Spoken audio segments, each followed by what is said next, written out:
Kwa hivyo ndugu zangu, mnaofanya biashara ya utalii, hakuna sababu ya kuogopa kufanya kazi Mwanza.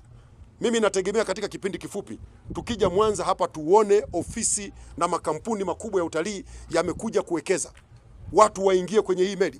Kwenye hii meli na madaraja mpaka executive royal kabisa. Kuna chumba ndani unalala kama umelala kwenye hoteli ya 5 star.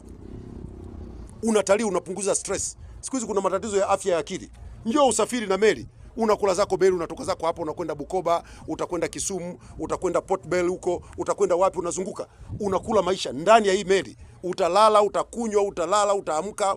Wanaotaka kufunga ndoa, utafunga ndoa humu ndani, utafanya sherehe, vipaimara, komnyo ya kwanza na kila kitu unaweza kufanya ndani ya hii meli. Tutumie meli hii kiutalii. Lakini tukiona hii meli, pia tuone suluhisho la uhakika la kukua kwa biashara mbalimbali. Biashara za madini. Maeneo ya kanda hii ya Ziwa ni maeneo ya madini. Biashara za mazao. Ndugu zangu wa kanda ya Ziwa ni wazalishaji wa mazao.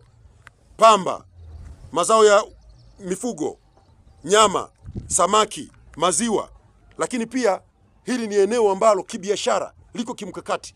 Ukifanya biashara maeneo ya kanda ya Ziwa na uwepo wa meli hii, una uhakika wa kufanya biashara Tanzania, Kenya, Uganda na kote ambako uwepo wa meli hii unawezesha ama unarahisisha mambo ya kufanya biashara.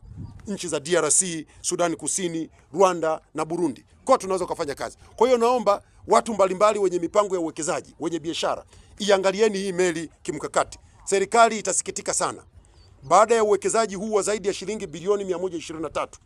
Tuone meli hii inakosa abiria. Tuone meli hii inakosa mizigo. Tuone meli hii haifanyi watu wafanye biashara. Watu hawapati pesa. Mimi ningependa siku nikija kwa watani wangu hapa nipewe zawadi za kurundika nikampelekee Mheshimiwa Rais kwa kazi kubwa aliyoifanya. Hilo itakuwa ni jambo kubwa na jema na itakuwa ni maana halisi ya meli yetu hii kujengwa hapa.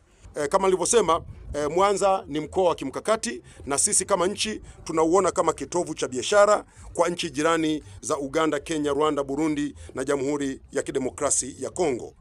Na kutokana na hilo sasa serikali imeendelea pia kutoa kipaumbele katika utoaji wa budget katika mkoa huu wa Mwanza.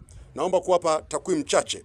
Katika mwaka huu 2025-26, serikali katika mkoa wa Mwanza kupitia ofisi ya mkuu wa mkoa na halmashauri zake imeidhinisha jumla ya shilingi bilioni 629.4. Kati ya hizi fedha shilingi bilioni 412.6 ni mishahara ya watumishi, lakini shilingi bilioni 148 ni kwa ajili ya utekelezaji wa miradi mbalimbali ya maendeleo na shilingi bilioni 67 ni kwa ajili ya matumizi mengineyo. Kwa hiyo serikali inaleta fedha za kutosha katika mkoa wa Mwanza kwa ajili ya kuhakikisha mambo hayakwami.